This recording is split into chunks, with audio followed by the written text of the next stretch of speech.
नमस्कार दोस्तों, स्वागत है आपका हमारे चैनल कुंडली टीवी पर। दोस्तों, हिंदू धर्म में सबसे पवित्र नदियों में एक माने जाने वाली गंगा नदी का पुण्य प्रकटे उत्सव 23 अप्रैल को मनाया जाएगा, जिसे गंगा सप्तमी के नाम से जाना जाता है।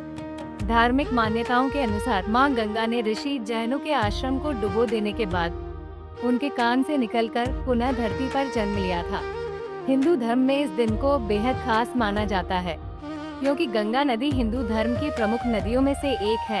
इसलिए इस दिन गंगा स्नान और गंगा पूजन का विशेष महत्व माना जाता है। कहते हैं इस दिन गंगा नदी में स्नान करने से जातक को पापों से मुक्ति मिलती है, साथ ही जीवन में चल रही हर परेशानी से छुटकारा मिल जाता है। इतना ही नहीं, यह भी माना गया है कि इस दिन के अवसर पर कुछ खास उपायों को करने से जातक को विशेष फल की प्राप्ति हो सकती है, साथ ही जीवन में कई प्रकार के लाभ मिल सकते हैं। ऐसे में दोस्तों, कौन से है वो उपाय आज की इस वीडियो में हम आपको इसी के बारे में जानकारी देने वाले हैं। तो चलिए बिना किसी देरी के शुरू करते हैं। सबसे पहले उपाय के तौर पर बता दें कि यदि आप अपनी आर्थिक तंगी को दूर करना चाहते हैं तो गंगा सप्तमी के दिन एक पीतल का लोटा ले और उसमें गंगाजल भरकर घर की उत्तर दिशा में रख दे। इसके अलावा इसी लोटे में कुछ सिक्के और एक पीली कौड़ी भी डाल दे।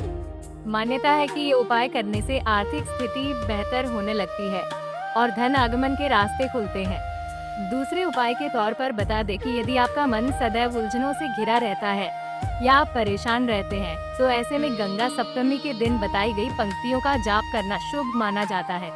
पंक्तियां हैं: शांति संतान कारिण्य नमस्ते शुद्ध मूर्ते, सर्व संशुद्धि कारिण्य नमः पापारी मूर्ते।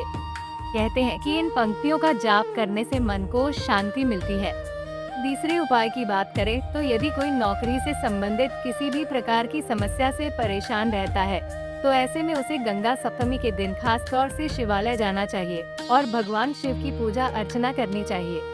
भगवान शिव के शिवलिंग पर एक जलाभिषेक करना चाहिए और बेल और फल आदि अर्पित कर हाथ जोड़कर भगवान शिव से अपने मन की बात कहनी चाहिए। कहते हैं ऐसा करने से जातक को परेशानियों से राहत मिलती है। आगे बता दें कि गंगा सप्तमी को पितरों का तर्पण करने के लिए विशेष समय माना जाता है।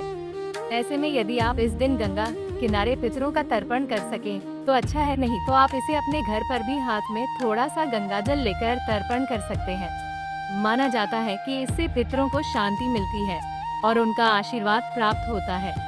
बताते चले कि इस दिन दान का भी विशेष महत्व बताया गया है। अनाज, वस्त्र, तिल, सफेद वस्तुएं, छाता और शरबत का दान करना अत्यंत पुण्यकारी माना जाता है। कहते हैं ऐसा करना से जातक को पुण्य की प्राप्ति होती है और साथ ही जीवन में सुख शांति बनी रहती है।